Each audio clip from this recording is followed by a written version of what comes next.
السلام علیکم ورحمۃ اللہ وبرکاتہ۔ الحمدللہ والصلاۃ والسلام علی رسول اللہ، اما بعد۔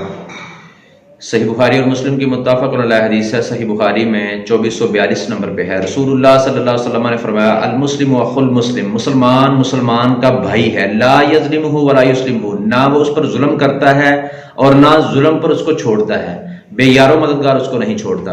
اور رسول اللہ صلی اللہ علیہ وسلم نے فرمایا ومن کان فی حاجت اخیہ کان اللہ فی حاجتہ، جب تک کوئی بندہ اپنے بھائی کی مدد میں لگا رہتا ہے اللہ تبارک تعالیٰ اس کی مدد کرتے ہیں۔ ومن فرج عن مسلم کربۃ، جو بندہ کسی مسلمان کی کسی مصیبت کو دور کرتا ہے، فرج اللہ عنہ قربۃ من قربات یوم القیامہ، اللہ تعالیٰ اس کی قیامت کے دن کی مصیبتوں میں سے جو ہے وہ دور کریں گے۔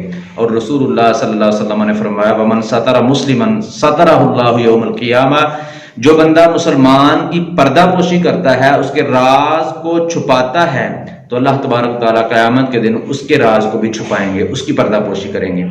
اور ابن ماجہ میں 225 نمبر حدیث ہے، رسول اللہ صلی اللہ علیہ وسلم نے فرمایا من ستر مسلما سترہ اللہ فی الدنیا والآخرہ، کہ جو بندہ کسی مسلمان کی پردہ پوشی کرتا ہے، اس کے عیب کو چھپاتا ہے، اللہ تبارک و تعالیٰ دنیا میں بھی اور آخرت میں بھی اس کی پردہ پوشی کریں گے۔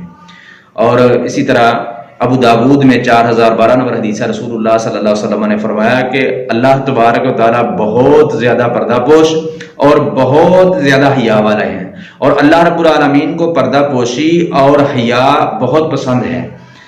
تو اگر میں اور آپ چاہتے ہیں کہ دنیا اور آخرت میں ہماری پردہ پوشی کی جائے، ہمارے عیوب کو چھپایا جائے، تو پھر دوسرے مسلمان بھائیوں کی پردہ پوشی ہمیں کرنی چاہیے۔ دوسرے مسلمان بھائیوں کے عیوب کو ہمیں جو ہے وہ لوگوں کے سامنے کھولنا نہیں چاہیے، اچھالنا نہیں چاہیے، ان کی عزت کے ساتھ کھیلنا نہیں چاہیے، بلکہ ان کا دفاع کرنا چاہیے۔ اللہ تبارک تعالیٰ ہمیں توفیق عطا فرمائے۔ وما توفیقی الا باللہ۔